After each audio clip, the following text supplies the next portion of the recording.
You missed out on this mandatory module. I think I'm right in saying is it the first years who are coming in now that have to do it? It didn't apply to you and your contemporaries. So it's not quite the case. There have been some modules which have been around for a number of years now and which have been introduced in my time here at St Andrews that I have had to do.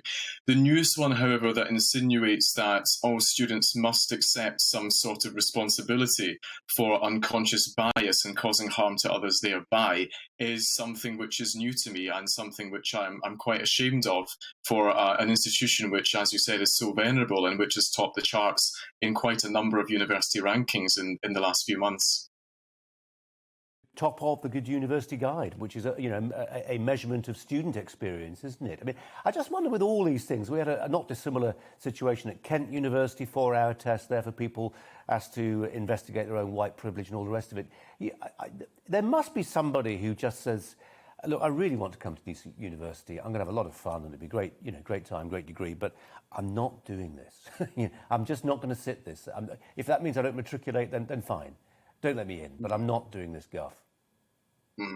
Well, that's a key question right there, is that these have become mandatory modules to pass in order to matriculate, which for those of you who are watching from home means that effectively becoming a member of the university and allowing to study here. And it is an adverse form of pressure for many students because there is a small minority, yes, who push these sort of agendas, but they are a small minority, I reiterate.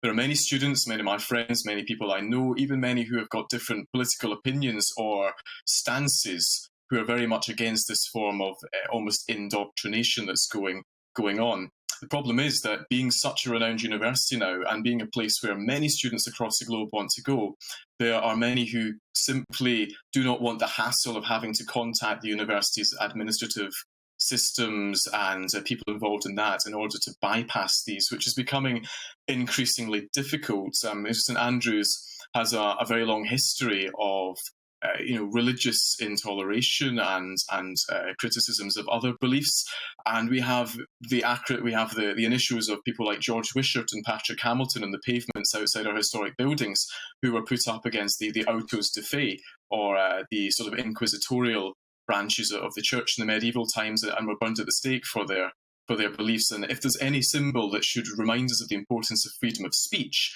it's these two acronyms here. And I feel that the university is almost going back in time now rather than progressing forward and allowing that liberty of thought, which is key to any academic institution that claims to be among the top in the UK or even in the world.